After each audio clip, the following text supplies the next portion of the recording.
শোনো, তুমি না আমার গার্লফ্রেন্ড, হয়তো লেবাস আছে, তাতে কি তাই বলে কি প্রেম করা যাবে না, ভালোবাসা যাবে না?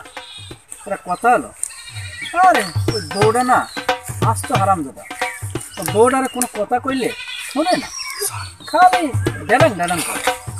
বউটারে তালাক দিয়ে দিবে, আর আমি তোমারই বিয়ে করবো। আমি 100% সিদ্ধান্ত নিছি তোমারই বিয়ে করবো। আর এই এলাকার পোলাপান যেগুলো আছে না, সব বদমাইশ, ওরা যদি ধরে ফেলে তাহলে তোমার সাড়ে সর্বনাশ।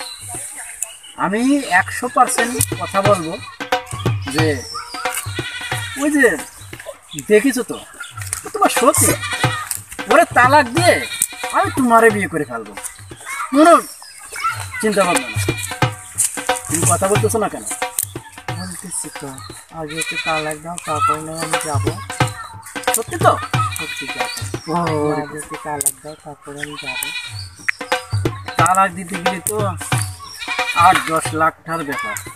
10 লাখ টাকাতে কাবিন দিয়ে ওরা বিয়ে করছে, আমার কোথায় টাকা পাবো আমি তো চিন্তা করছি। তুমি আমার জন্য পারবে না? অবশ্যই পারবো।